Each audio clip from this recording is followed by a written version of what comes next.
Hey, this is Derek Stewart from the DC Stewart Show Podcast, along with my kinfolk and my main man, Isaah. We are back for the second half of this Michigan versus Oklahoma game. And, folks, we told you it was probably going to get good. I mean, the adjustments had to be made at halftime on both sides, whether it was Oklahoma or Michigan. Looks like Michigan made some good adjustments because they have just scored to make this game 14-7. And it looks like Michigan has the ball again, so they have some opportunities to get downfield and tie this thing up at least. So, Isaah, what do you think about that first score? Oh man, they needed it. They needed it. They was in desperate mode because they was down 14-0. 14-0 is not favorable for a team going into the half. But clearly they made their adjustments. I looked at that pop-up run, and I was a running back, and I love the way he cut back and just showed his speed. Nobody can catch him, and now it's 7-14. Absolutely, and it looks like Michigan is blocking, to an extent now. This last play wasn't so successful. Oklahoma was able to stuff that one. It looks like it's 2nd and 13 with 13 minutes to go. It looks like Underwood, Bryce Underwood, he just threw he overthrew his guy. He had him open too. He just overthrew it just a little bit. And I believe this was the tight end for Michigan. It's kind of a bootleg type of play, roll out, throw it, and the guy was already behind the Oklahoma defender. It is sad when you can't connect. Well, you know what? I mean, if you look at a lot of what you see, especially from a true freshman, and I'm not saying he's inexperienced or anything, but it looks as though that he has to come into his own. Yeah. Okay, here's kind of a screen, and he's able to not really get much out of this one. Looks like it's 4th down. They didn't get a first down. Oklahoma was able to make the stop, which is good for Oklahoma, of course. And it looks like this ball is changing hands again. Oklahoma get the ball. They're gonna have to try to make something out of this, because if they keep flipping him back and forth, it looks like Michigan would have an opportunity to be able to at least tie it up unless Oklahoma puts some additional points.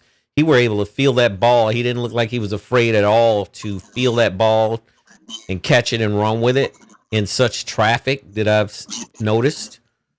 John Mateer, starting quarterback for Oklahoma, really good first half. And he has to, lead this offense the same way he led this offense in the first half, off of his arm and his leg. So what do you think about that? Well, he just shows you how diversified the offense could be with him being a quarterback. I mean, he made a touchdown with his legs, and now he's throwing the ball well.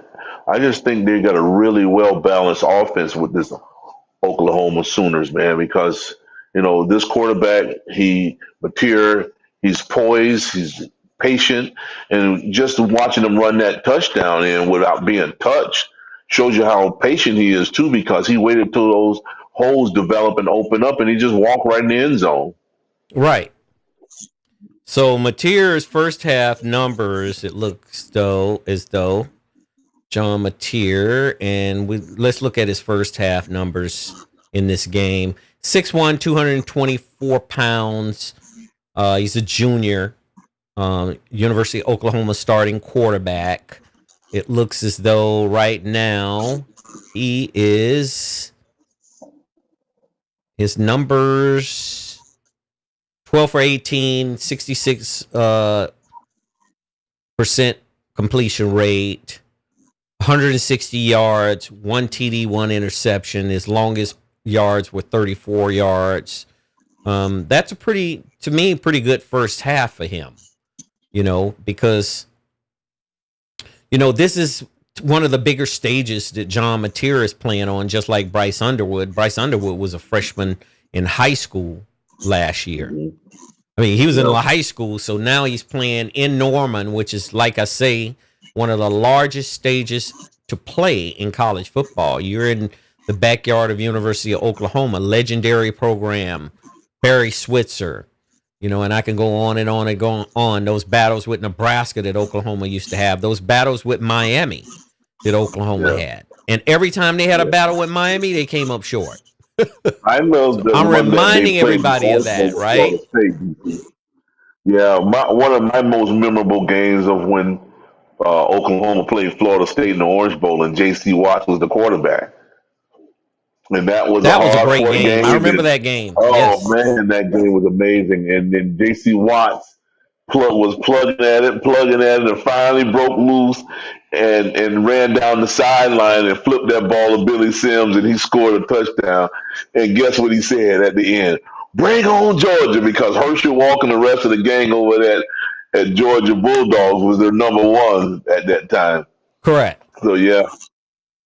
Yeah, well, Florida State had some hell of a teams back then, and Oklahoma had some hell of a teams back then, and they used to really battle it out. Those were just knockdown, drag-out games in the Miami Orange Bowl, which is no longer in Miami. They tore that down to build Marlin Stadium, which is a baseball team.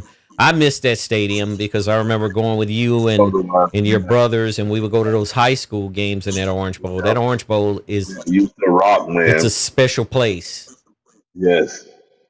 There's nothing like it, because it was not too far from my parents' house, and we would go to the games, the Dolphin game, the high school games there, and then, of course, the legacy that the University of Miami left there. It was so much fun at the time. And just stadiums, I mean, it was hollow. You could hear everything in there. You could hear and it was raggedy and old, and it would rain in there too, man. Yes. But it was a beautiful place. And it was bleachers, right? I mean, if I'm not mistaken, it was a bleacher. It was an old school bleacher stadium where you sat next to people on bleachers like in high school. So that added that special dynamic, because if you look at the Miami Dolphins, they played there. Yeah. Oh, he almost picked it off. It looks like Michigan's defensive back might have been able to pull that off. That would have been an extraordinary interception, wouldn't you say? Yep. That looked like it could have been a pick six. Well, he would have had to turn around and run with it the other direction, but that would have been great for them. They need a turnover right now. True. They finally got a touchdown, but they need a turnover and get some more points out of it. Yes. I'm liking how this game is kind of beginning to play, because the first half, Oklahoma dominated the first quarter and most parts of the second quarter. So Oklahoma's defensive back almost had a sack, and he caught the ball. The wide receiver for Oklahoma caught the ball. Isn't that amazing? Now, that was an extraordinary catch. If he was able to keep both feet in, or just one, because all you need in college is 1 foot. So we'll see. And that Mateer did a magician's act. He was able to get out of that tackle and make that throw. And that's not an easy throw. That was a difficult throw. That ball is zipped right in there. Oh, yeah, he caught it. He caught it with both feet in and started running with it up the sideline. These college athletes today are leap years ahead of athletes back in the time when I was in high school. They were making good catches and acrobatic catches, but if you look now, man, it's insane how some of these players are making plays, and the big plays that they make, and it can't do anything but put a smile on Brent Venables' face. So he was able to put that first foot down. He put that second foot down. He kept his feet in bounds. At least he touched, I think, the white line with the second, but he did have the first foot down. So I think he had the first foot down, don't you? Yeah. But they're checking it now. They're doing a replay. He stepped out once he secured the ball. He only stepped out once he secured the ball. That was a clear catch. He took several steps before he did. He was out and see his foot right there. That's once he had secured the ball, though. I mean, we'll see if they give him this. They should. I don't think they should deny him of this catch and run. Well, they can't deny him this catch. They called it as a catch. Now they challenging it, And not only that, he took like 3 or 4 steps. That's the second, third, fourth step before they deemed him out of bounds. See, I mean, there's no way to overturn this. True. This is the second, third, fourth step. I mean, come on. He took four Oh, and a so half they're steps. saying he stepped out after he had already caught the ball and ran with it. So Well, that's the one thing. I mean, he stepped out, so he didn't get as many yards like, he initially ran down the sideline with it.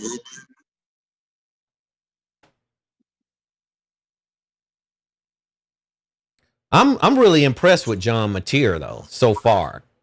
I mean, and the offensive play calling of the offensive coordinator well, as he's a well. junior. He's been there for a while. He understands the game. He's played in big games, and I'm not really so impressed with him because he should be doing this. True. You've been playing there for 3 years. You should be doing this. I mean, he's not doing nothing like overwhelming, but he's just a good average quarterback to me. And the other one is a freshman. So Underwood is a freshman. So I can see his flaws. I mean, especially with the ball he overthrew because he threw it off his back foot and he overthrew his receiver. So it looks like a Michigan player is down right now. So here's the John Mateer. John Mateer has not yet played a game for Oklahoma until this season, which was last week and tonight, as he committed to transfer to the university in 2024, December 2024. So he is a transfer from Washington State. So he does have experience from Right. college football from Washington State. And Cam Ward played at Washington State as well. So he transferred from Washington State, where he played from 22 to 24. So this is his first year with Oklahoma. They go to Washington State and get the experience and jump ship. That's right. And he's a starting quarterback, too. But Michigan's got some dogs on their team just like Oklahoma does, Yeah, what they do. But I don't think Sherrone Moore wants to come up in there and lose and go home tonight. So we'll see how this thing unfolds. But they got to pick up the pace, because if they don't pick up the pace, Oklahoma has somewhat got some of the momentum back, wouldn't you say? Of course they do. You see them make those stops the way they did. It's just only a temporary momentum swing. They got a touchdown out of it, and if they don't continue to play like they did when they came out of the half, it's going to wind up being just like it was when they went into the half. Mm-hmm.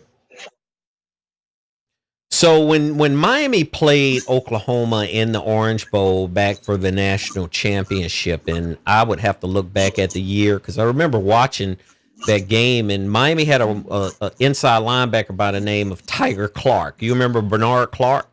They call him Tiger Clark. Well, he was the starting inside linebacker, and everything that Oklahoma tried to do that night, he was right in the thick of it. He stopped everything.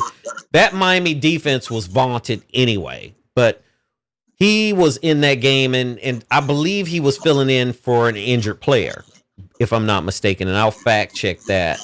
But when Michael Irvin was matched up against Ricky Dixon, who was an Oklahoma cornerback at the time, all American, top cornerback. He ended up going in the first round, and I want to say he went to Cincinnati back in that time. Michael Irvin taught the guy a class that night. He told Ricky Dixon before the game, he said, look, if you want to be a high draft pick, you might want to back up off of me. You might not want to guard me tonight, because I'm gonna show you up. And that's exactly what Playmaker did. Michael Irvin did. By the way, I was looking at some news earlier today that was sourced from, and I want to say it was off of Instagram, that him and his wife that he's been married to for a long, long time. He mentioned that there was some health issues with her, and we wished them well. Did you hear about that? Yeah, of course I did. I watched the interview. She's got dementia or something like that, or Right. Alzheimer's, early stage of Alzheimer's. Yeah. Yeah, we wish you well, Playmaker, with your wife and your family and everything, and we hope and pray for you that and her that she can get through this and at least, be functional to a point where she's normal, if that's possible. Because I know technology has brought a lot of different ailments to the forefront. So we're wishing you well. And we're still wanting you to come on this show. Whenever you're ready to come on this show, just let us know, because we have some other guests lined up, and we would like for you to be a part of that rotation. Also, we like to send a shout outs to all of the folks that have joined us tonight, because we're calling this game, and we're having such fun doing it, and we're doing something we love doing. Folks, there's nothing like doing something that you really love doing, something that you really like doing. And a lot of people can't even figure that out, because it took me forever to figure it out, because all I knew how to do was get up and go to work every day until I discovered that Isaah and myself, we have something special. So, just keep that in mind, that when you're searching, doing soul searching, there is something that's inside of you that can do whatever you want to do. So it looks like 2nd and 7. Oklahoma's down on it's 10 minutes, 17 seconds. Looks like this is a touchdown. Yeah, he just scored. John Mateer. Another run play. 10-yard rushing TD. Where it started from. It's kind of reminded me of. This is crazy. It is crazy. This is crazy, DC. The lanes that he has to run, man, it's just weird how they not clogging these lines up. It's like a stalemate at the line. They taking these defenders where they want to go, and then Mateer just take off running. Take off running. Yeah. That's one thing I kind of admire with him is his patience, because he's letting his linemen do their job, and he just take off running off their right or left hip. And that's how he scored the first touchdown. It's just as easy as pie. Absolutely. And he's a smart quarterback. Like I said earlier, he's got 10 rushes for 40 yards, 2 TDs. He's not afraid to run with the ball. So you have to have the type of personality that's not afraid to run, especially when you know the other side. They're aggressive, they're big, they're strong, they're fast. But he's not afraid. As you could see, look at the size of that hole. Number 77 leading the way for the lead block, and he just bounces off, and he's right outside, and nobody touches him going in. Do you think Michigan's defense is tired already? It could be, or they because they're sure the hell out of place. I don't even think they're tired. They're just getting manhandled, and they're out of place. See, because look at this number 15. He got manhandled. And they scraped him. He recognized the play, but he just got blocked. They're getting blocked. And they're not taking on the blocks either. When the offensive guy is blocking them, they letting them push them wherever they want to go. Correct. So it's 21-7, 10 minutes to go. It's still a lot of time on the clock. Michigan just has to. They have to up their game, and they have to change gears and shift gears now and shift it into overdrive, I think, because if they don't start trying to claw back some of this momentum, it's still going to be a very long night for them, don't you think? Yes, of course I think that, because I'm looking at the aggression that they had in the first kickoff. They drove down there, and now it almost look like that was just a trick play, and it just caught them off guard because they hadn't moved the ball ever since they did the first series. Right. So we'll see what's going to happen this series here. Yeah, this is a series that should be a deciding series for Michigan to try to regroup. And now he's getting blitzed. Underwood is getting blitzed. Well, they recognize that he's a young quarterback, and he's probably hadn't faced this type of pressure, and relentless he's not defense, right? Well. Yeah. See, look, they got him running for his life. He's running for his life. Yeah, and it looks like the offensive line was holding too. Yeah, they should have called a roughing the passer too, because they pushed him when he was out of bounds. Let's see what the call is, a flag out there. Let's see what. I think Yeah, I see him Shamar holding on Moore. to the guy's jersey. He literally I mugged think him. Shamar Moore is getting a little rattled there on the I sideline can see because it too from his expressions. It's nothing yeah, seems to be working, at least to this point. Nothing seems to be working so far for them, right? look at that hole. Oh my God, that's blatant. I mean, he just reached out. It's one thing to hold when you tuck a guy into you and grab him under the shoulder pads, but when you reach out and grab a guy, there's no way the official's not going to see that. Oh, Oklahoma's defense is playing out of body right now. They have the momentum. They have them pent deep in their own territory. And this is when defenses peel back. I mean, they literally say, you know what, we're going in for the kill now. I mean, Wow, they look at that. if you Look at look at how they that. responded, look at those defenders. Oh, They're out there like a bunch of wild dogs they running around, blitzing man. this guy because they understand they got an inexperienced young quarterback there, and they blitzing these gaps too. Watch this play where they just uh, Underwood had no opportunity to take off running, and it was designed for him to run. That play was designed for him to run. Right. So it's third and 23. It's third and 23, 21-7. Michigan it seems to be sputtering, They're going especially on backwards. offense. They're going backwards. They're going backwards. Double pass. So it's in the third quarter with Michigan in possession of the ball, 8:53 to go. The crowd is just going crazy in Oklahoma, in Norman, Oklahoma Stadium. And it looks like Underwood is in the shotgun again. And they're running a run play up the middle, probably just to get enough yardage to be able to have the punter be able to have enough room Yeah. to push it out a little bit so the punter can make the punt, because that's how a lot of times they do.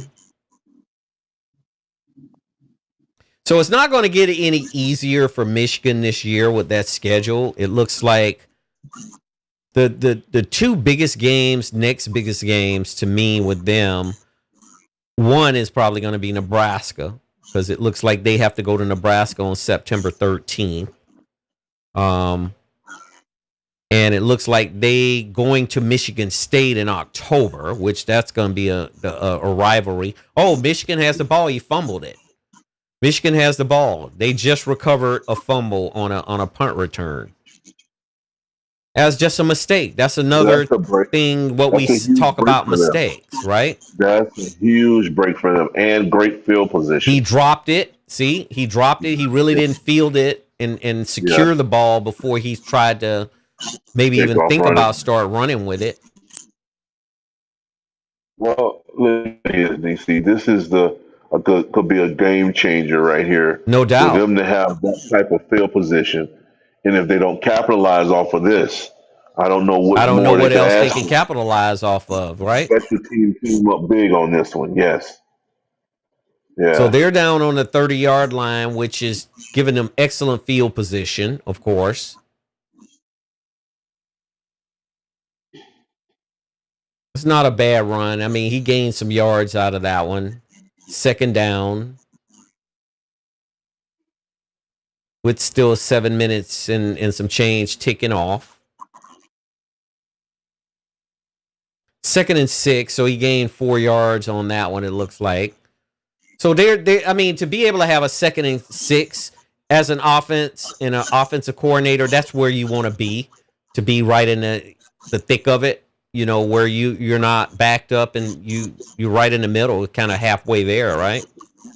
Yeah, because they give you an option to run it again or just pass it. He overthrew that number one again, the wide receiver, Bryce Underwood, on a skinny post, that's what I would call it.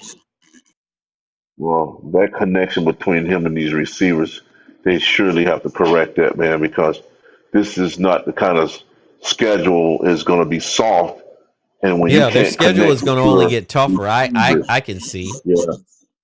And then Ohio State has to go to Michigan in November, and And Sherrone Moore has beaten Ohio State already, so we'll see how that game plays out. That's one of the pivotal games of the year. If they play Ohio State like they're playing Oklahoma, they're going to get embarrassed. And Michigan is number 15 right now. If they lose this one, they're going to drop probably 2 to 3 more slots, I would think.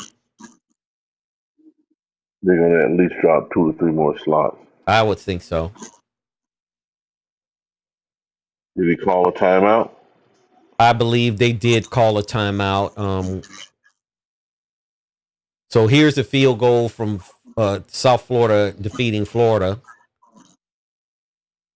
18-16 as a final. Look at all those fans in the swamp, man. They can't believe it. And Billy Napier, he's beginning to age, as you could see, right? You will age all in one right there on the sideline with losing games like that. Look at this disappointment and the fans.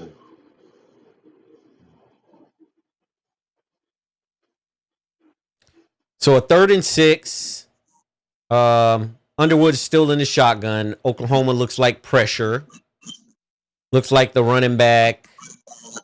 They ran straight ahead to try. I don't understand the reasoning behind trying to do that.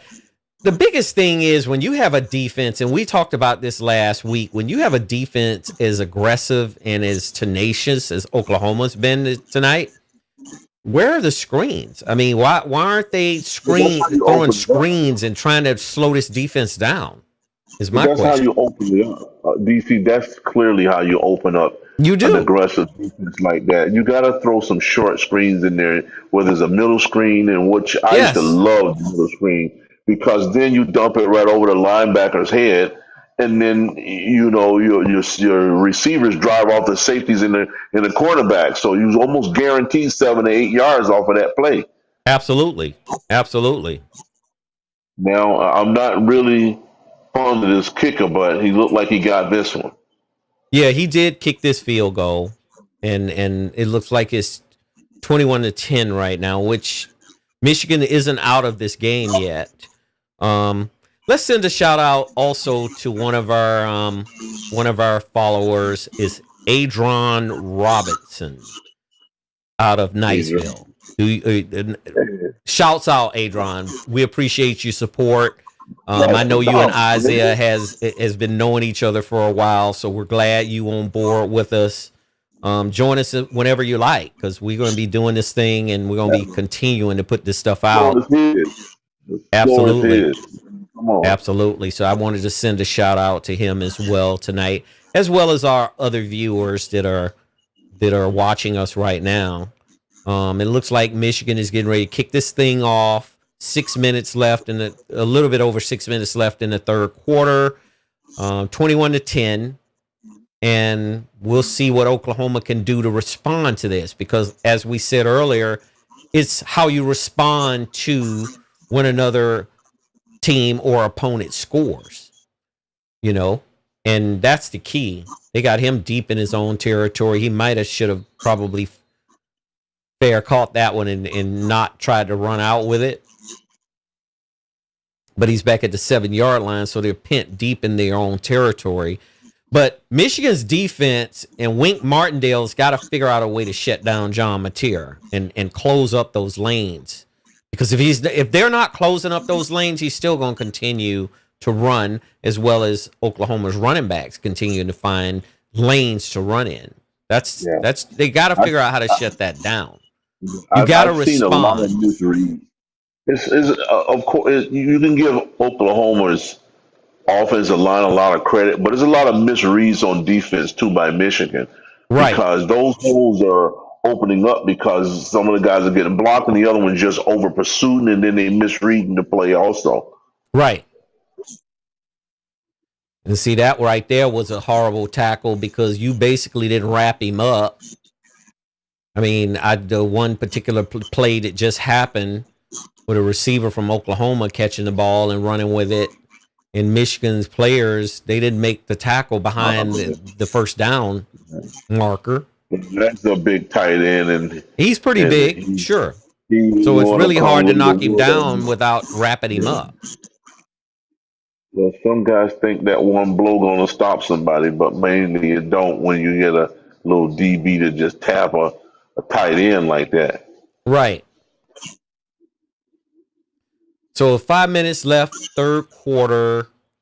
Pretty much for most of the game, Oklahoma has pretty much dominated certain aspects at certain levels of this game. I mean, from start to up to now, they've been able to actually control the line of scrimmage on both sides of the ball, especially on the defensive side of the ball.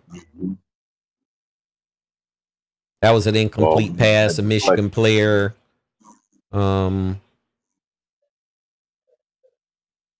Deflected the ball. Yeah.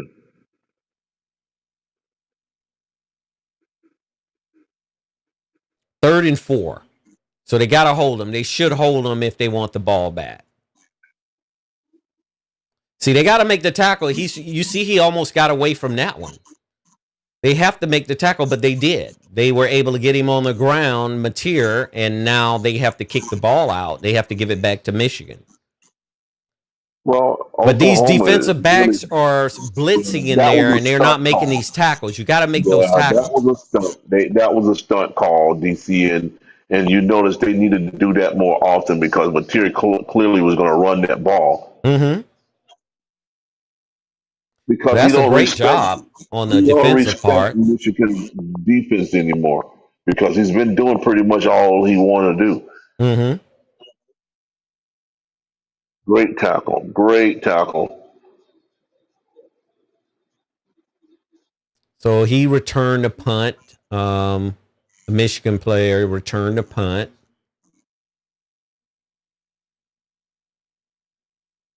So it looks like Chad Henne was the last true freshman quarterback in 2004. Matt Barkley in 2009 for SC.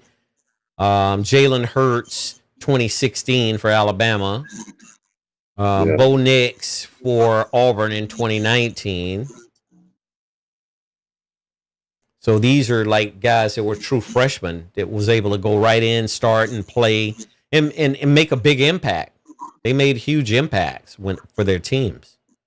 And Underwood is headed in that direction as well. Bryce Underwood for Michigan. Yeah. I think they need to keep those guys after practice. Underwood and his receivers need to stay after practice. It. The Michigan player caught it. Underwood threw a deep pass, and the Michigan player secured it and brought it in, McCulley. And McCulley's been having a good night so far. Let's look at his numbers because McCulley has been having a really good night. One thing, Underwood has a pretty pass, though, man. He does have a pretty pass. It reminds me somewhat of Warren Moon's pass, the way it shoots up there. Oh, he took it right off the back of the defender. Yeah. Yeah, it looks like McCulley, his receiving yards is... Man, that thing dropped right into his hands. It dropped right into his hands, yeah. See, he was able to... And he took it right off the helmet and the back of the Oklahoma player and secured it and kept it up against his body. He's 6'5", 215 pounds, so he has 4 receptions for 31 yards. And... Well, the defender wasn't... He was playing the man and not the ball because if he turned around, he could have gotten an interception. Right.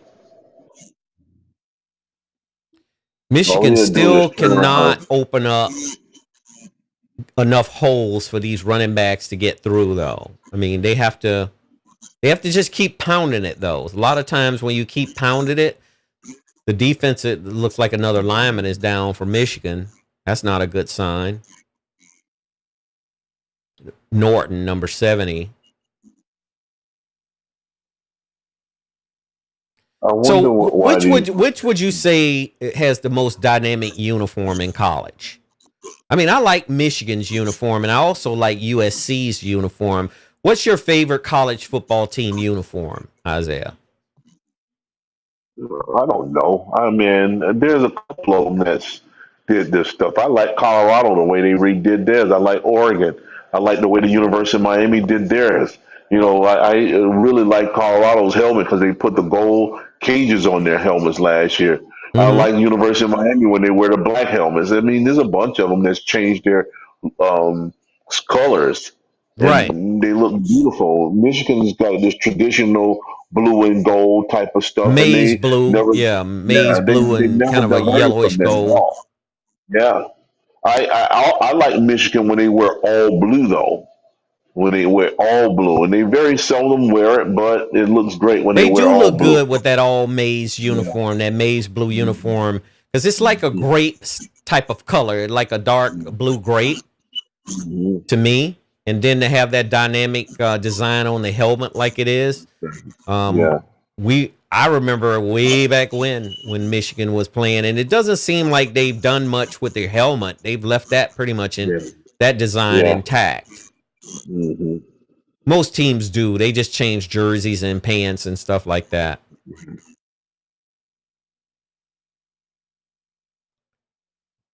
Oh, he had his receiver too. If he wouldn't have been pressured, he had a wide open receiver, and I want to say it's McCulley. Wide open. The defender left McCulley. Wow. Oh man. See, the defensive Wow. back went, yeah, and he just threw it outside instead of. See, McCulley was wide open. If he would have had just an extra couple of seconds of time that he could have released the ball and got it out, I think that would have been a touchdown. So they're down almost near the 20-yard line with 2nd and 10. That's good, tough running right there. That's very good, tough running. And most people don't realize in football how tough it is in the trenches. And I'll keep going back to the trenches with these offensive linemen and these defensive linemen. Man, they take a beating in those trenches.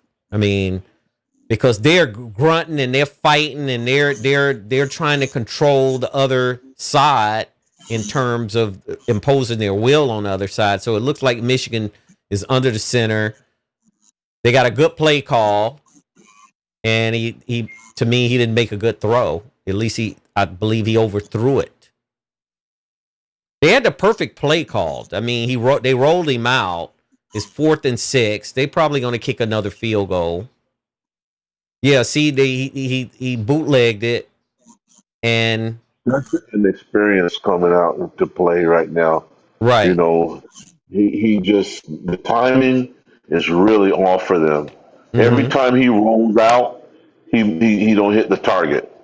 Every time he rolls out, he's got a pretty pass in the pocket when he's poised in the pocket, but when he rolls out to open up some space to give himself some time and for his receivers to get in position to receive the ball, he overthrow Well, as a head coach, you have to have a lot of patience with your players and with your staff, because a lot of times when things don't go right, him. you have to be the level head, right? You have to be Yeah. one of the few But people on the all in all, sideline to tell everybody it's going to be all right. That's how you have just to think looking at about the it. score of this game where it's so lopsided as we watched it, but Dage really still is in this game. It's 21-13. So that's not a large margin if you just look at the score. It's just the feel of play as we watch it. It just seems like it's overwhelming how Oklahoma is like manhandling them, and the scores don't really reflect It that. doesn't reflect Now, it, right? That's true. you know, That's a good point. So, I mean, they might want to start just giving Underwood a few runs, quarterback keepers, just to be able to loosen the well, they defense up, tried that. you They know? they tried that. He And it came up short. I think one thing that we mentioned it several times before is throwing little hitch passes and screens. That's another way, but they haven't tried that yet. mhm. That's a clear way to stop the aggression of Oklahoma's defense. True. So it looks like it's 21-13. I would think Michigan's definitely needing to hold Oklahoma to no more Yeah, than 3 they points. don't. They need to hold them. They need to be 3-and-out. That's Yeah, what they they need to really be need. 3 and out. But Three if and they out. don't make 3 and out, they don't allow a touchdown. They can't allow any more touchdowns in this game. I don't think, and be successful.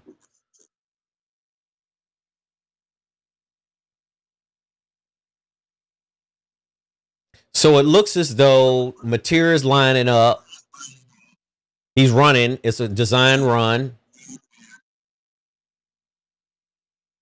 And that's probably what they want to think about doing with Underwood, at least from the perspective of, and this is Wink Martindale, who's the defensive coordinator for Michigan. Been around, he's probably got 40 plus years of experience from the NFL into college between the two. Super good defensive coordinator.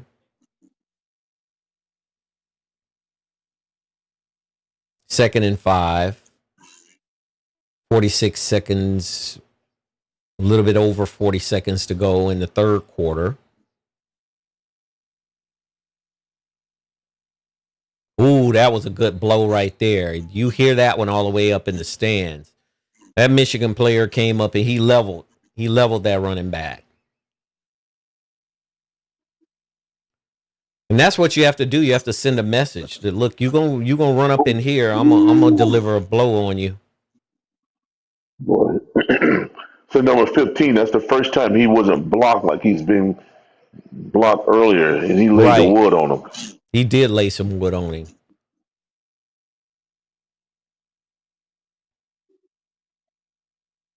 So end of the third quarter, 13-21.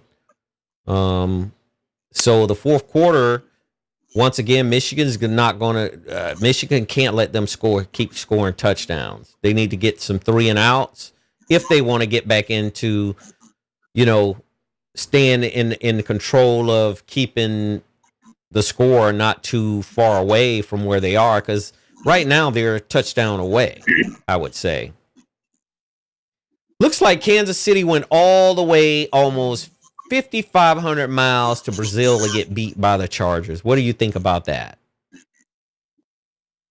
What a disgrace. Or should I say not so much a disgrace. What a disappointment between the Chiefs was not supposed to go to Sao Paulo, Brazil and lose a game almost 5,500 miles away from the U.S. to the Chargers. Well, they went over there and probably think they was having a vacation.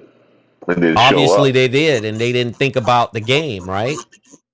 Because they over there in Brazil, that was where they get their so-called butt raised up.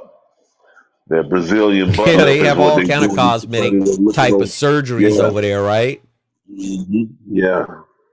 They probably went over there and started looking at some butt cheeks and not having their mind thinking about the game. I believe that could be true. That's right. Yeah. So it looks like the NFL season kicks off on Sunday, and I know you're going to be covering a lot of games that we'll be talking about at like the beginning of the week on our shows. Which team do you think has a good opportunity right now to make a big impact in the NFL, just starting the season out? Have you seen a bunch of different teams so far yet, or have you not? No, I have not. And ones that I'm really hopeful. I want the Pittsburgh Steelers to show me something. I've been watching them and they're going backwards. And that's one of the teams. The other team is my Dolphins, my beloved Dolphins. I want to see these guys do well. We got everything now. We got our quarterback is healthy. We got a great core receivers. We paying everybody like they should be paid. And now we need to see some results from all of this stuff. Mm-hmm. Those are the number 2 teams I want to see play. But there's a couple more. Ravens always do their thing. The Dallas Cowboys is going backwards. But, I don't know what they're going to do because CeeDee Lamb dropped 4 great passes that hit him in the hands that could have perhaps pulled that game off the other night, Thursday night. And man, he's been getting scrutinized because of it. Because one thing that the old Jerry Jones was talking about is paying all these enormous salaries and these guys aren't producing. And that's why he just lost Parson last week. because he didn't want to pay him the money because he felt like the guy was going to not produce for him. Right. But I think that's going to come back and haunt him. I think he misjudged this situation. I Oh, for really sure. think he misjudged this one. But Jerry would never admit that. He's never going to admit that he did, the decision that he made wasn't the good decision. He's going to always fool himself into thinking that, look, I did what I wanted to do when it came to sending a message out that I'm not going to give players but what I believe they're worth. So it looks like first down. Mateer just gained a first down, and he's giving his body up. I mean, I just looked at this run. He's running with reckless abandon out there, the quarterback John Mateer for Oklahoma.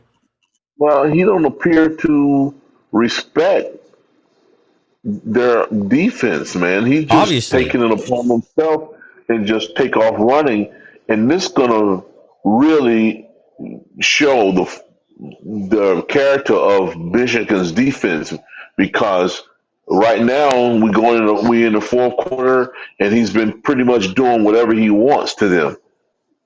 He's throwing passes out. He's running the ball on them, and now it's just a matter of just wearing these guys out on defense. He's running again.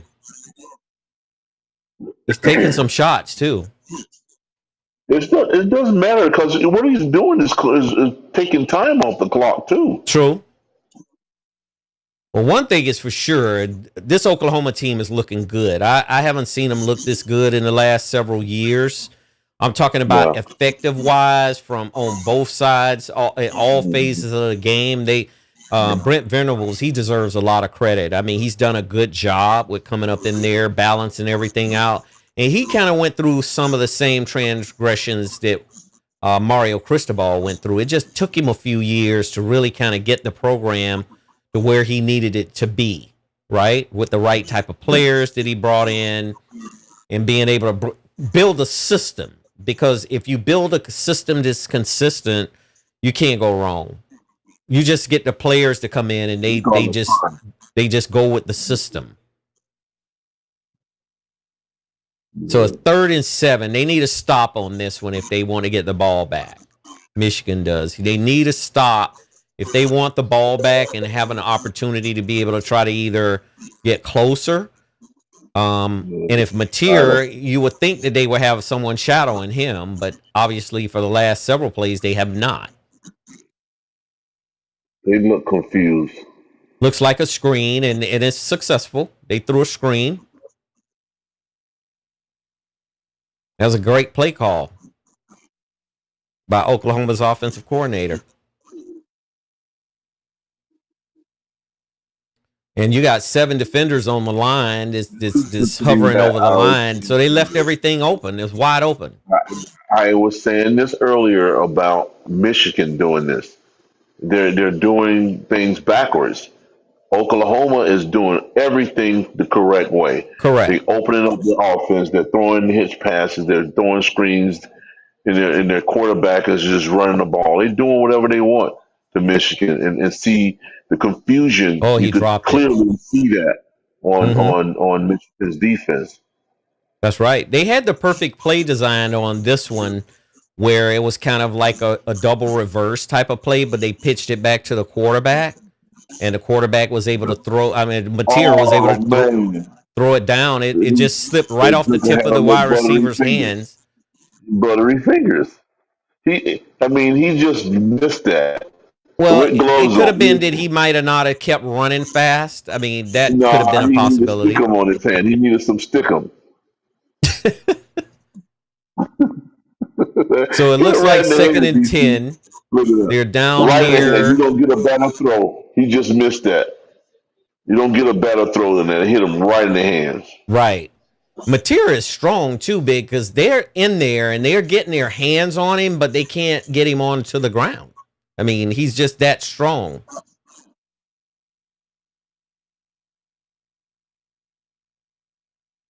Yeah.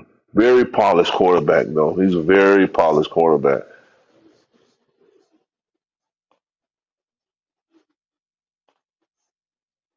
Third and 10. And making him look good because they're giving him time to do what he wants too. Mm-hmm.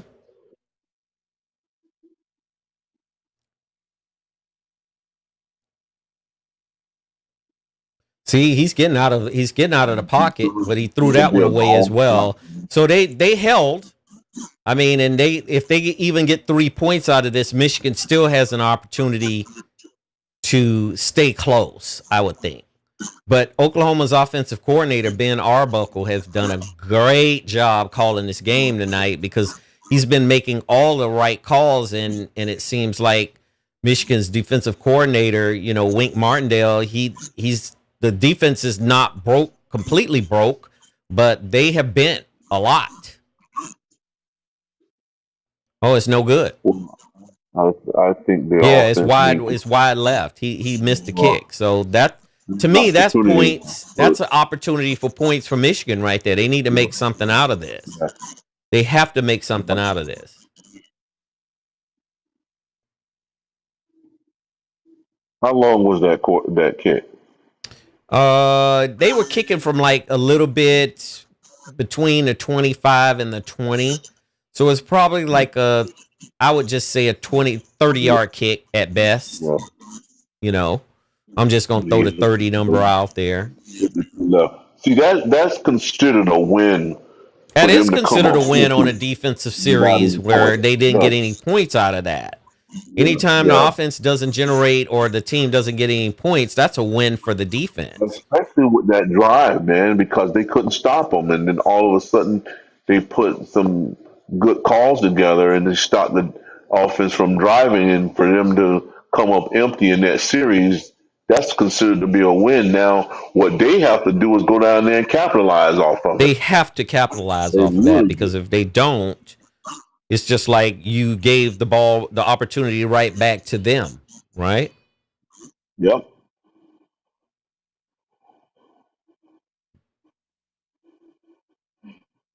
Just some. It's a good hard fought game. It is.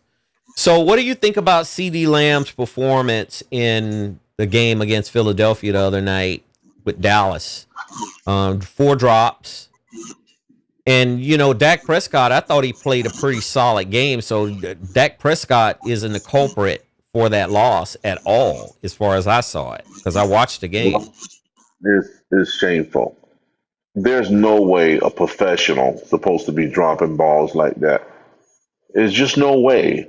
You're talking about a top draft pick, a guy who's making tons of money. And he just got a new bag. I mean, Papa just got a brand new bag from Jerry. Yes. And that might be why Jerry kind of somewhat thinks like he thinks. Look, man, I get these guys this money. Yeah. They go to dropping passes or fumbling or whatever, right? Man, let me tell you right now. I have never seen Michael Irvin drop balls like that. He disgraced Michael Irvin's number dropping balls like that. He's got number 88, and Michael, used to never drop passes like that. Michael Irvin would never drop passes like that. Certainly not 4 in one game. That's hitting them in the hands. They got these comical pictures of him with his helmet on backwards, some pictures with him not having no arms, because these balls was hitting him in the hands. As a professional, there's no way you're supposed to drop these lack of concentration is what it all boils down to. Well, he has to be accountable for his play. That's unavoidable, I would say. And like you say, he's a professional. So when balls hit you somewhat in the hands, like they did with him, those should not be drops. You can't drop them. I mean, the stakes are just too high. And we're not talking about a weather factor either. We're not talking about it was raining and all that type of stuff. He just missed the ball. Exactly. Looks like 1st and 10 with a little bit over 12 minutes, and it looks like Underwood is running now. See there? He's trying to run with the ball a little bit. He got almost 9 yards near the first down. They might want to play around with that a little bit more, because what that does is that makes the defense have to adjust to that, and they have to account for Underwood. Yeah. I love to see a quarterback make decisions like this. I do too. When he got his guys covered, Second take off running, man. Take off running. There's nothing wrong with it. I mean, you can clearly see he's a great passer, but you need to run and keep that chains moving because your team needs a touchdown. They Hmm. don't need another field goal. They need a touchdown in this series. They got Yeah, a they big definitely break need with 7 them points missing. out of this one, I would say. They got a big break with Oklahoma missing that field goal. Now this is the moment where you capitalize off it. And see, look, now what do they call timeout? They call timeout 2nd and 1. So that was a great run for the quarterback Underwood to advance it for 9 yards. So it looks as though here that when Jim Harbaugh left Michigan, they had to face some challenges because of some of the so-called NCAA violations that they accused Michigan of. Hmm. And that's going to be something that they're going to have to contend with over the next year or two because it looks as though that they did take accountability for some of the stuff that happened with that program when Harbaugh was there. And Harbaugh ended up going to the NFL, of course. He's with the Chargers. He's the head coach of the Chargers. What do you think about more having to deal with that? Because if I'm not mistaken, they had to self-report, and then they ended up punishing somewhat themselves. Do you think that will help them? Well, it surely will help them because it shows them that they understand the severity of it, and also Moore got an opportunity because he could have very well jumped ship and went over there with Harbaugh, but then there was a great opportunity for him. The only thing he's got to do is produce now because, like this old saying say, when you have that charm will get you in the door, but then you better know something. So in this case, he better know something right now because he's got an opportunity for it. I think he's proven that he can coach. I mean, because the opportunity, like you say, is there for him. And I think he's proved that because he had to coach his team through without Harbaugh on the sideline Yeah, against Ohio State. And to me, that was an yeah, impressive win for Michigan to be able to get that win against Ohio State. Ryan Day just couldn't figure out how to beat Michigan for some reason, well, especially with Harbaugh those first few years. And then, Sherrone Moore came along and he ended yeah, up winning as well. yeah. I thought they should have gave him this job just clearly off his acting ability when they won against one of the teams and Harbaugh was home and then he pulled a win off and he started crying like he was at a funeral in total happiness, tears of joy. But Tears of man, joy. yeah, but he was crying like hell and he was double clutching and everything and it was funny to me to see him do it. He was just happy, but he really got a job doing that because they felt seeing how like he was so emotional. You couldn't just turn your back on a guy who pulled off a game like that and kept it up because if it wasn't for him, they wouldn't have won that championship that year because he kept the ball rolling. Yes. Under big games, He the actually won Ohio State and multiple everything. games while Harbaugh was Yes, out. yes. So In big games, it wasn't that's a like when he big pulled deal. teams, he was big. That's a huge Yes. deal. Yep. Mm-hmm. So Michigan 2nd and 1, 11, a little bit over 11 minutes, almost 12 minutes actually. And the running back from Michigan, he did gain the first down. It looks like he gained about 7 yards from the point that he went over the line for the first down. I think this will be a backbreaker, DC, if they wind up winning this game.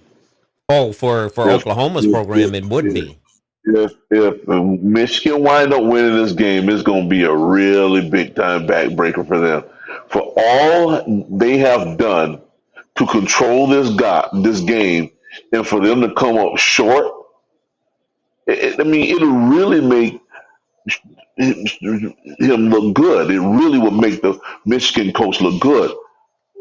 Well, Sherrone Moore would look good because he Yeah. was. It will be the word will be out saying that look, he made the necessary adjustments for them to grit it out. I mean, basically to be able to claw and scratch to get this game under their belt, and that's not an easy deal, right?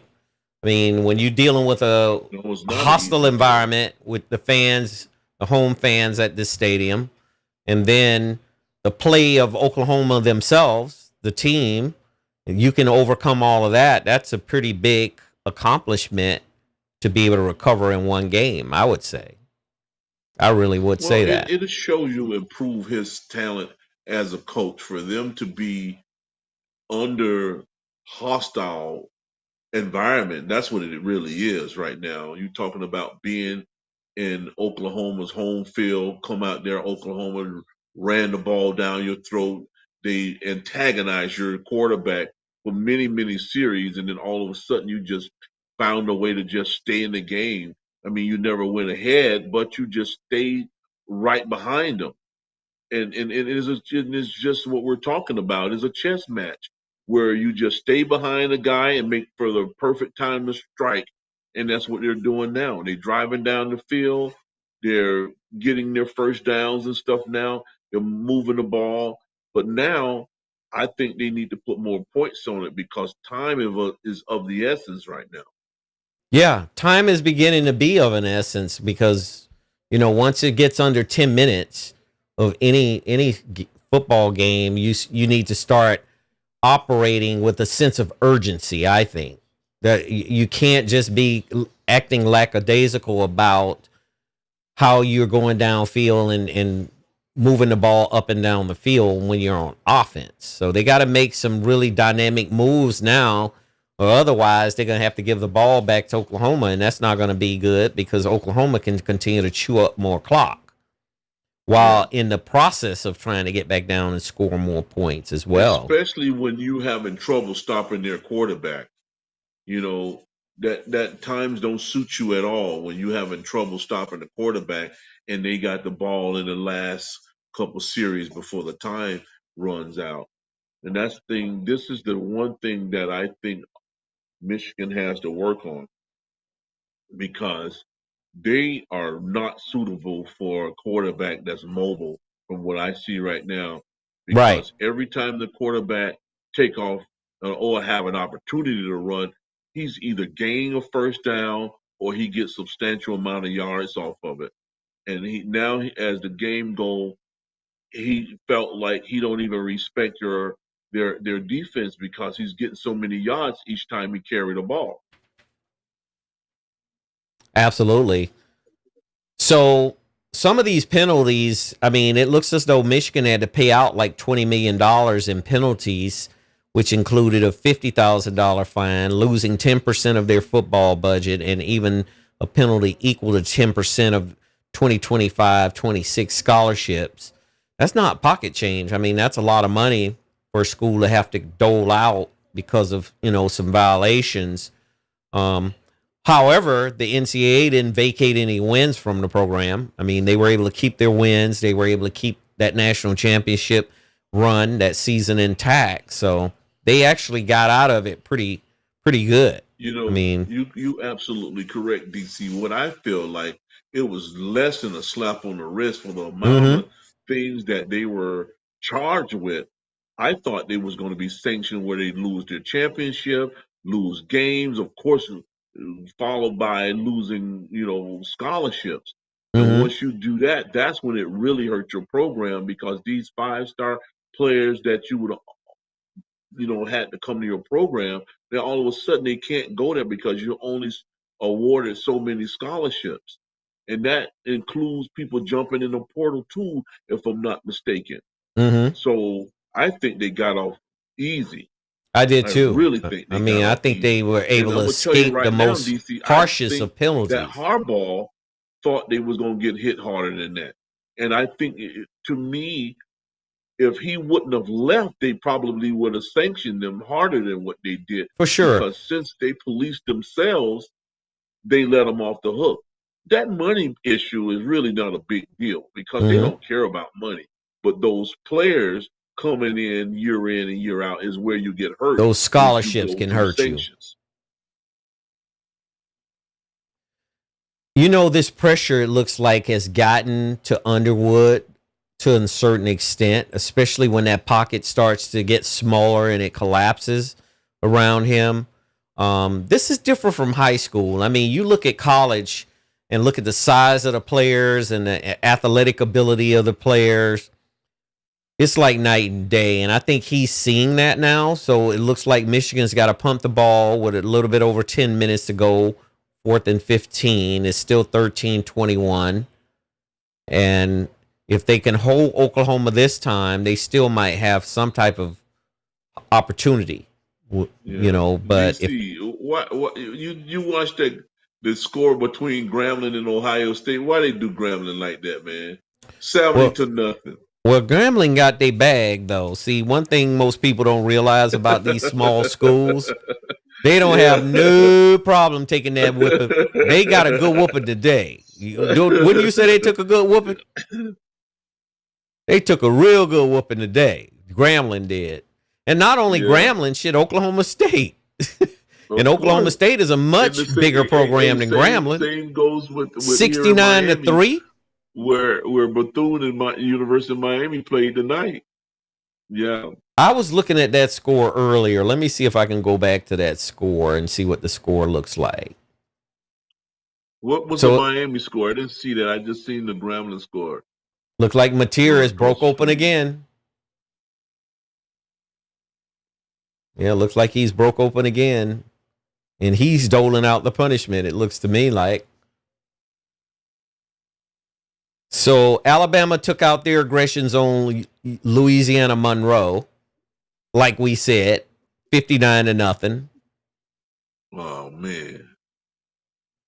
Ohio State 70-0 over Grambling, but like I say, Grambling was happy to get that bag. They got that bag, and they're gonna be able to do things on campus now that they wouldn't have been able to do without that bag coming from Ohio State. Let's just say that.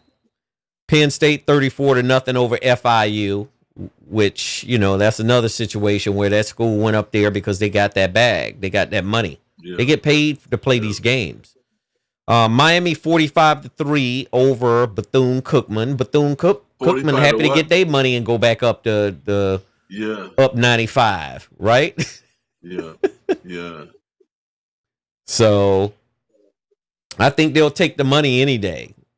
And if their team can be competitive, that's even icing on the cake. It evaluate your program, but then the money disparity of it, man, it really enhanced these guys' athletic department when they can play games like this and get paid to come in there and get mauled, but they get the money and take off running. That's it. And going about their business. They be laughing all the way to the bank. Florida State, here's a good one for you. East Texas A&M. I've never heard of the school before. They're already 0-2 away, 77-3. So Florida State scored 21 in the first quarter, 28 in the second quarter, 21 in the third quarter. And by the fourth quarter, more than likely Florida State third stringers was in there probably in the second or third quarter. They didn't even have their starters in there, more than likely, you know.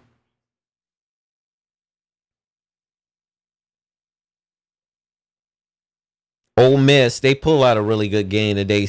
Tennessee ended up winning against East Tennessee State 72-17. You're looking at basketball type scores. It looks like Michigan's defense is beginning to break down. They're letting these guys gain chunks of yards on them, and the time is ticking off. We're down a little bit over 7 minutes now. Either they're getting tired or they just can't get off the blocks, or a little bit of both. I mean, it's just time of the essence now. It is. You've been controlling the game all night, and then now you got the ball, and you're just going to burn the clock out, because that's what they're doing. They're doing long, drawn-out plays where it just chew up that clock. That's right. You're running reverses and stuff like that. That chews up the clock. It does. And then every down, they wind it all the way down to the last second before they hike the ball. Well, Michigan needs a stop because they only have one timeout left in the second half. I mean, they burned their timeouts. They only have one left. And Oklahoma only needs 1 yard on a 3rd and 1.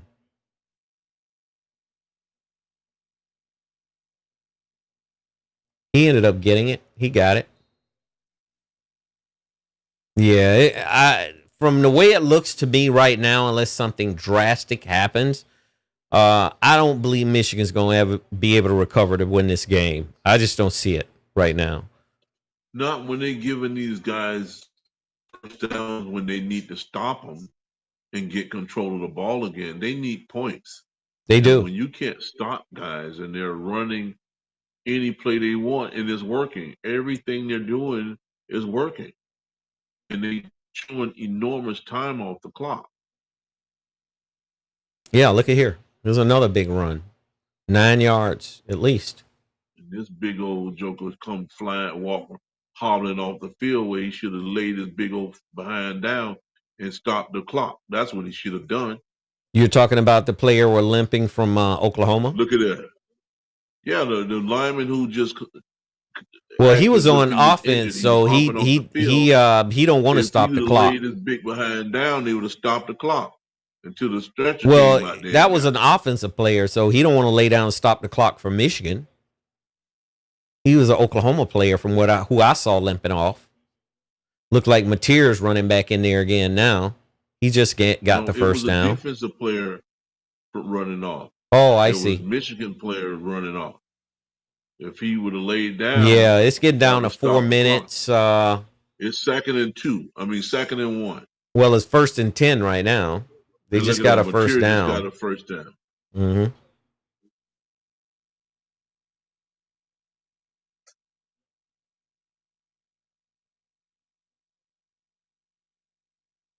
See, this game is fun for a quarterback like Mateer. He's enjoying this game. Absolutely. Well, he's in the zone for one thing. I mean, once you get in the zone and you take those first few hits, and you're feeling the blows. He might be out there calling his own plays, man. I wouldn't be shocked. I wouldn't be a bit surprised. You got a guy who's that comfortable, he might be out there calling his own plays. I'm pretty impressed with the fact that he can bounce off of some of those tackles. I mean, he was able to lose. He was very elusive. He was very aggressive with going around tacklers, going through tacklers. I'm very impressed.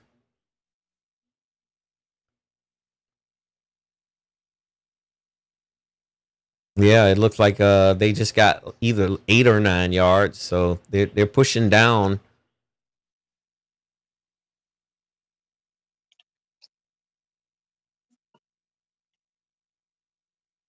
Look at that. Oklahoma is well coached, man. Of course. Just looking at this particular play here with the reception of this ball, he could have very well ran out of bounds, but he didn't. He made them tackle him in bounds where that clock could continue to run. Mm-hmm. Look like a face mask right now.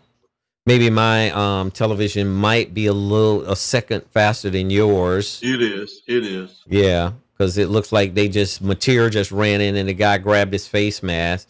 So that's a 15. That's a flagrant 15. Well, they got flags dropping out like hell from a range. Well, it's the face mask. He had him in the face. Yeah, you could see his head twisted.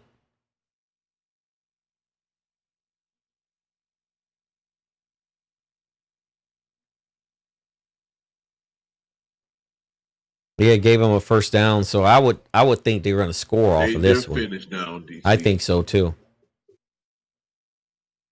I mean, this right here is flagrant, man. Absolutely, because he wouldn't let it go. He still had his hand on it. Yes.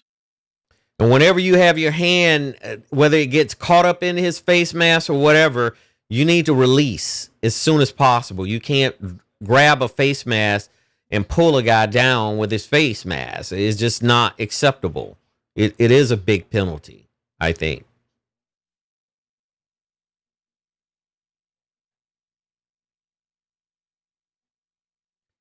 This is a lesson learned for Bryce Underwood tonight, though. I'm pretty sure he's going to be working on a lot of things when they go back to Ann Arbor, getting ready for the next game. Yeah.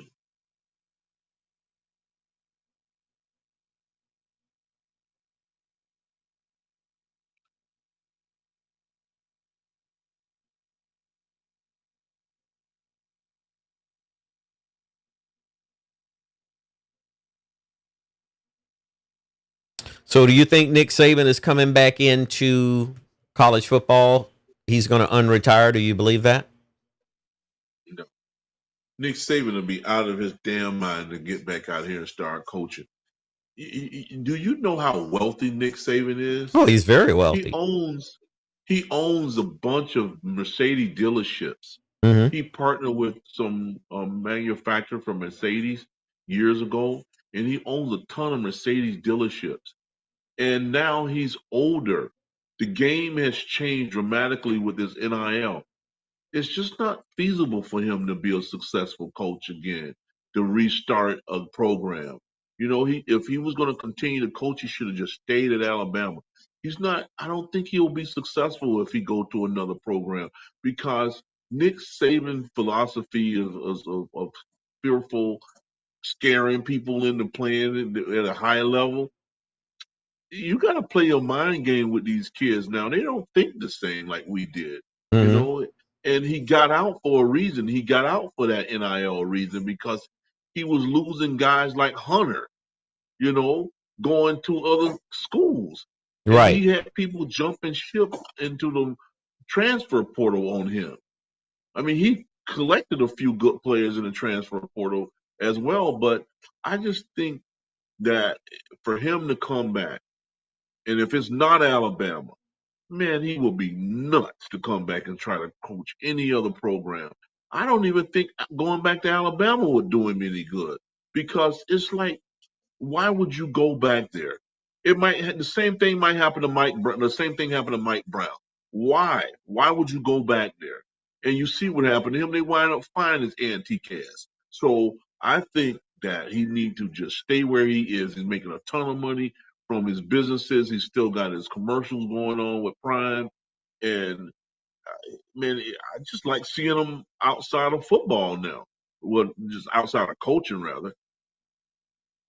So, do you believe the rumors that's been swirling? Do you believe they're true? That he has regrets and he's thinking about wanting to come back?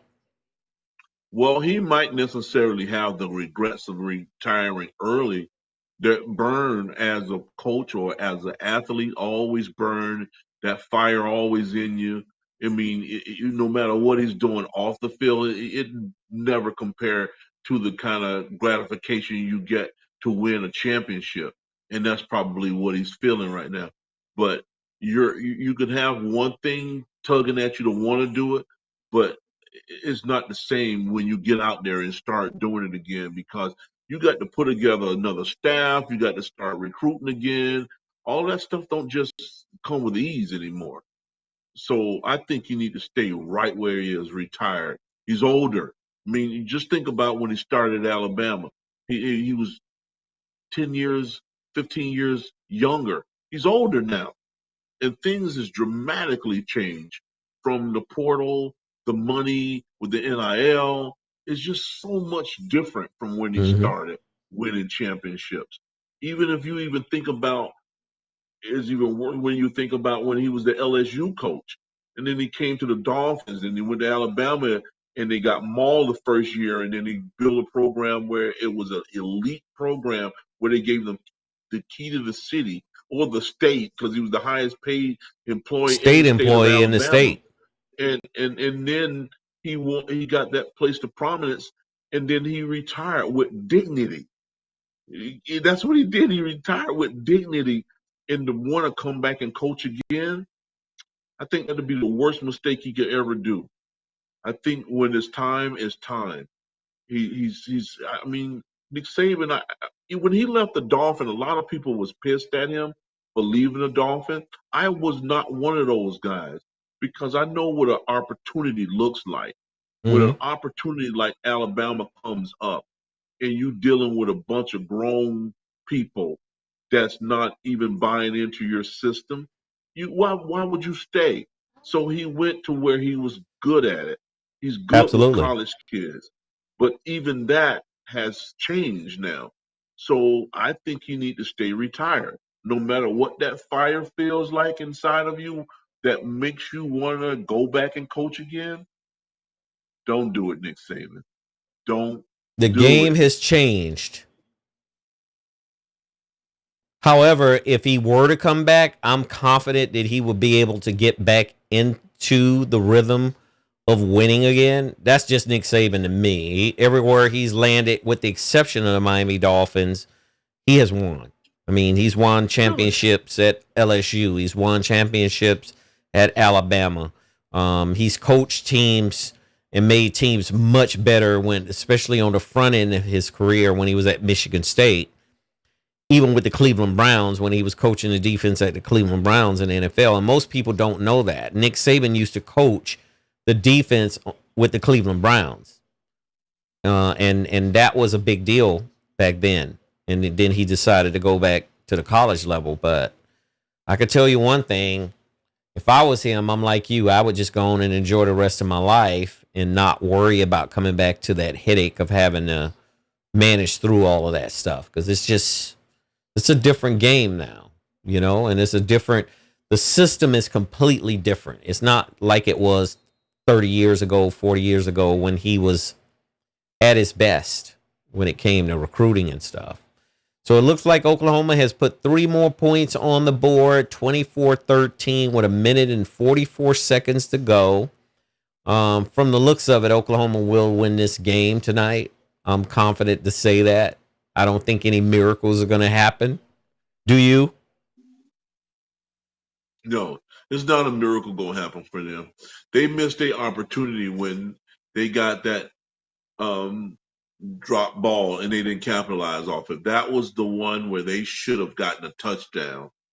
You know, to come up empty-handed and on plays where there's turnovers, and then you let the opposing team quarterback just do whatever he wants is a recipe for losing. And Mm-hmm. that's the reason why they're going to come up short with this game because they did not hold Oklahoma when they should have.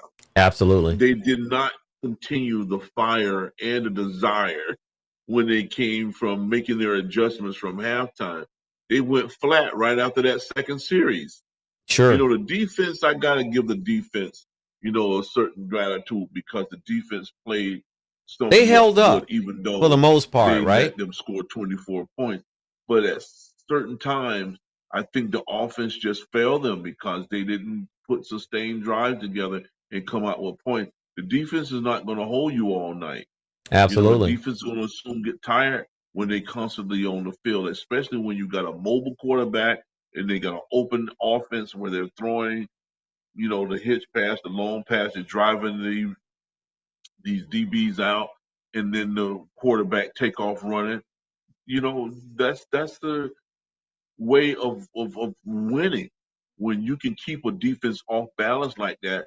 And clearly, they had them off balance in the times where they needed to be, and that's why they're going to win this Well, it game. looks like Brent Venables had a perfect game plan for Underwood. Because, I mean, like I said, the looks that he was giving the offense for Michigan and, the different defensive alignments and schemes that they were giving him, I mean, it did probably cause some confusion with him. He's a freshman. I mean, what more can you expect from a freshman going up against basically one of the best defensive coordinators in, well, he's a head coach now, but in college, and then one of the best defenses in college, which is Oklahoma. I mean, you can't blame that on him. I'm not blaming that on him. It's just that pocket just wasn't holding up long enough. He made some throws that wasn't quite there, which to me, like I say, I'll repeat it. He's a freshman, so he's trying to get into a good rhythm of things with the noise in that stadium. It's a hostile environment, so it's very difficult. I think it's a combination of several things. One thing is the cohesiveness of that receiver quarterback connection is not there yet, because these guys, we're talking about the inexperience of the quarterback, and I'm watching some plays they just threw down the field right now where these guys are not coming back for the ball when the Mm-hmm. quarterback is in trouble. And then when he's on the run, he's missing the target. And he's missing the target because these guys don't have that cohesiveness, and they don't have that gelling ability that you should have at this point. Is this stage in their game where you come into a university at the high school and you go to tour-day practices and all this stuff, the timing has to be down. I don't Oh, for care sure. whether you a rookie or not. If you That don't have that timing timing has to with your be there. receivers, Yes. it has to be there. I mean, he's a great quarterback, and I think he's going to be a top-notch I think he's quarterback going to later be a on. superb quarterback. Yeah. I mean, granted, with his talent level and the amount of talent that he's shown me tonight, I know he's going to be at the top of the food chain when it comes to quarterbacks in the next coming years. But this game is just, unfortunately for him, that it's not going to happen. I mean, you're talking about 1 minute and 8 seconds. They're down, and they would have to score and then try to get the ball back to score again. Because I mean, it's 24-13. So if you look at the score, it's not very favorable for Michigan right now.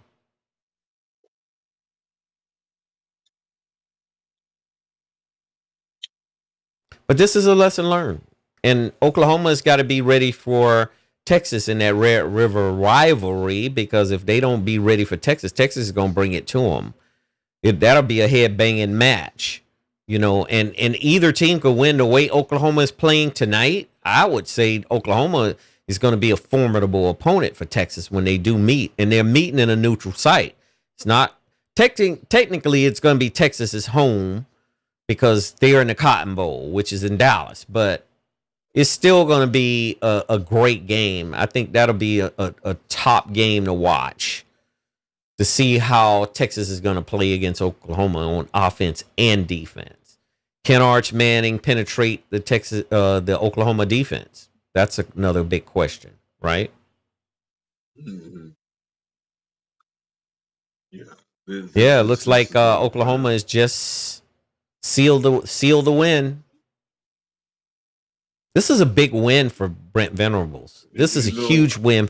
And it's a huge win for the program because they solidified themselves. This will help the Oklahoma program with recruiting too. It will. Yeah, it looks like 37 seconds. Oklahoma is reclaiming the ball. All they got to do is take a knee because Michigan is out of timeouts. Yeah. I'm happy for Brent Venables. He's done a good job. I mean, he's done a great job. Overall, there was rumors that he was on the bubble and, you know, he wasn't winning the way the tradition that Oklahoma expected him to win. But, you know, you can't sometimes come in and just turn a program on a dime like that. It took him a little bit of time, but it looks like they are solid from what I seen tonight. They didn't play passive. They played aggressive on both sides of the ball. They weren't scared. So looks like Sherrone Moore is going to go home as a loser, you know? Well, his team, I just don't understand why that receiving core is not on the same page, DC. Mm-hmm. That's worrisome to me. That bothers me. Well, they didn't have a solid competition last week when they played that game. They didn't have a solid competition that first game of the year, and that's what hurt them. You know.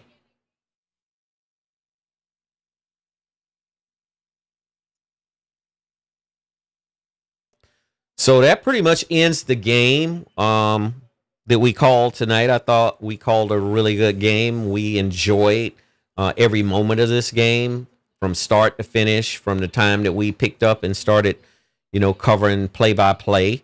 We're going to be doing more of this. So we're going to be picking a game a week. mostly on Saturdays because that's when most of the games are played. Some of them are played on Friday, but we're going to cover them on Saturdays. And we'll be expecting Najee to come back. He's away on assignment. So as soon as he gets back, all three of us will be covering the game. We appreciate you, the viewer who joined us tonight and spent your quality time with us because, that's what we're here for. We're here for you because you're fam. That's the way we look at it. So congratulations to Oklahoma, and we'll see how well they do in the next coming weeks. It looks like the top 8 teams that played this week all won today. So I think there won't be any shakeup at the top portion of the first 8 teams because they all won. And it looks like Mississippi State just beat Arizona State because that was a tied up game. That was knotted up. And Arizona State has a very good team, but they came up short against Mississippi State tonight. And I'm going to be blessed enough that since I'm on the West Coast, I'll be able to watch another game. And I want to say USC or one of the West Coast games are going to be on. They usually don't watch the games from the East Coast out here since it's so late at night because it's like 11 o'clock your time. So you got anything to close us out, Isaiah, DC, for our viewers? Man, I got my buddy, my childhood friend to cover a game with me, man. And dude, man, people don't really realize our friendship and our connections since Survived we the test of 4 or time. 5 years old.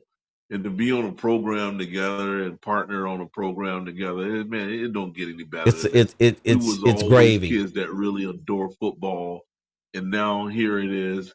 Our lives are, beautiful, and we're still hanging out. And so many people has the misfortune not to be around because I met one of our childhood friends today, and he talked about how many people not around, but here we are, man, and I love it. I do too. Continue to watch us and enjoy this special moment with us because it is a ride, so to speak.